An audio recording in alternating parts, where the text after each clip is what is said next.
चलिए जानते हैं एक नई सीख के बारे में। तो कहानी कुछ ऐसी है कि आज एक आदित्य नाम का आदमी था, जिसके शरीर पर थोड़े फटे पुराने से वस्त्र थे, जो संभवतः पिछले कई दिनों से न धुले जाने के कारण अब मैले भी दिख रहे थे। पाँवों में पहने हुए जूतों की स्थिति और शरीर के कपड़ों से भी ज्यादा खराब थी। कई बार सिले जाने के बावजूद भी इनकी स्थिति फटे हाल थी, लेकिन इन सब का उन पर कोई असर नहीं था। उनके चेहरे पे प्रसन्नता थी और आंखों में तेज था। आयु भले ही अब उनकी 80 साल की हो रही थी, परंतु चुस्ती फुर्ती स्फूर्ति वही 50 साल पहले वाली थी। आयु बढ़ने का असर उनके शरीर पर थोड़ा बहुत जरूर हुआ था, परंतु अंतर्मन इससे अलग आनंद का निर्झर बना हुआ था। इसी के प्रभाव से वे सदा मस्त रहते थे और नित्य कर्म करने के बाद भी थकते नहीं थे। आदित्य के जीवन का मुख्य उद्देश्य मानवता की सेवा करना था। वे सेवा धर्म को प्रेम का मार्ग मानते थे। कहीं भी वे किसी की पीड़ा का अनुभव करते थे तो वहीं रुककर उसके निवारण के लिए निरत हो जाते थे। इसी कारण आज जब वे गली से गुजर रहे थे तो उनके आगे पीछे भीड़ चल रही थी। आदित्य को इस भीड़ ने चारों ओर से घेर लिया था। इस भीड़ में युवा अधिक थे।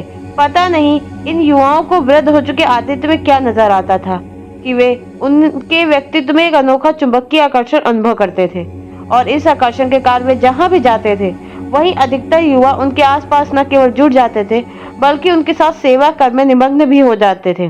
शुरुआत आदित्य करते थे और देखते देखते युवा उसे पूरा करते थे। आदित्य आज कोढ़ियों की बस्ती में कोढ़ियों की सेवा कर रहे थे। एक कोढ़ी की गली हुई उंगलियों को वे साफ कर रहे थे, उन्हें वे दवा लगा रहे थे और उसे समझा रहे थे, देखो मानव जीवन अत्यंत दुर्लभ है। या ठीक है, कोई तुम्हारी सेवा करता है, तुम कुछ कर नहीं सकते, परंतु भगवान का नाम स्मरण तो कर ही सकते हो। आसपास अच्छे विचारों को तो फैला ही सकते हो। वह कोढ़ी बोला, बाबा क्या हम ऐसा कर सकते हैं? हम तो अस्पर्शीय हैं, अछूत हैं, कोई हमें छूता तक नहीं। साथ ही हमें लोग घृणा की दृष्टि से देखते हैं। यदि कोई हमारी सेवा करता है तो यह जताता है कि उसने हमारे लिए कितना महान कार्य किया है और वह कितना महान है। आप जैसा कोई नहीं है। यह कहते कहते कोढ़ी की आंखों में आंसू की बूंदें ढुलक पड़ी। वहीं खड़े एक युवक ने उसकी आंखों से गिर रहे आंसुओं को पोंछा। सेवा कार्य पूरा होने के बाद आदित्य वहां से चल पड़े। उनके साथ कुछ युवा भी थे। एक युवक ने कहा, बाबा सेवा करके किसी व्यक्ति को क्यों लगता है कि वह महान कार्य कर रहा है और वह उस महानता का प्रदर्शन क्यों करता है? क्यों आपकी तरह शांत भाव से चुपचाप सेवा करके निकल नहीं जाता है? क्यों वहां खड़े होकर अपने सेवा कार्य का ढिंढोरा पीटता है? सभी जानना चाहते थे कि आखिर ऐसा क्यों। आदित्य चलते जा रहे थे।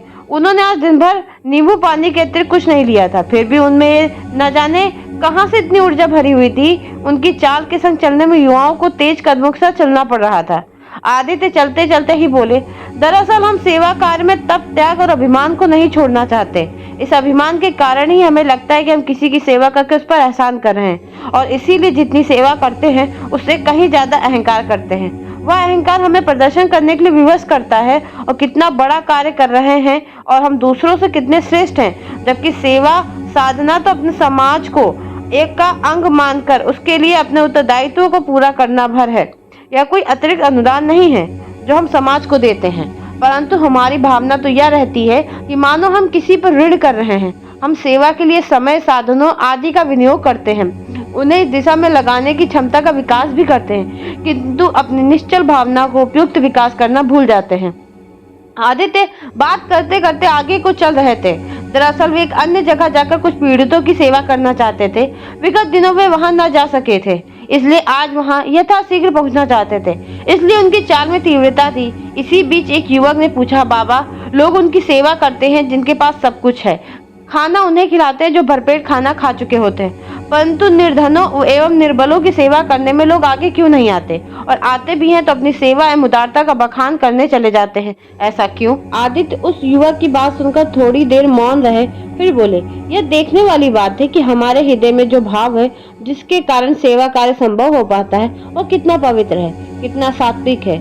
यह भाव जितना पवित्र एवं पावन होगा उतनी ही तीव्रता से सेवा की जा सकती है, और इसके बदले हमारे मन में कोई कर्तापन का भाव भी नहीं आएगा। अर्थात हमें यह अनुभव नहीं होगा कि जो कुछ किया जा रहा है वह हम कर रहे हैं, और हमारे अंदर अहंकार पैदा नहीं होगा। जब ऐसा नहीं होता है तो लोग सेवा के नाम पर देवता बन प्रशंसा एवं वाहवाही बटोरना चाहते हैं। वे इसी निमित्त उनकी सेवा करते हैं जिनको सेवा की जरूरत नहीं है। यह मात्र सेवा का एक दिखावा है। एक अन्य युवक के मन में भी कुछ प्रश्न उठ रहे थे, वह भी कुछ पूछना चाहता था। सेवा कार्य के दौरान जो समस्याएं आती हैं वह उनका समाधान पाना चाहता था। सेवा अपने से कम साधन वालों की ही की जाती है। इससे उनके मन में कहीं हीन भावना तो नहीं जागेगी? कैसे इसका समाधान किया जाए? आदित्य बोले, समाज में जो कमजोर एवं दुर्लभ लोग होते हैं, जब हम यह माने कि इनका भी कुछ अधिकार है जो इन्हें मिलना चाहिए, तभी सेवा की सार्थकता है। अन्यथा भ्रांत दृष्टिकोण से तो अहंकार ही बढ़ेगा। अहंकार के कारण भेद पैदा होता है और उसे केवल तप, त्याग और बलिदान के द्वारा ही हटाया जा सकता है। जब तक अंतस में सजल संवेदना नहीं होगी, तब तक ऐसा करना संभव नहीं होगा। आज भी इसी निस्वार्थ सेवा की जरूरत है। इस प्रकार सभी युवाओं को समाधान मिल चुका था और वे सब सेवा कार्य हेतु अपने गंतव्य की ओर प्रस्थान कर रहे थे।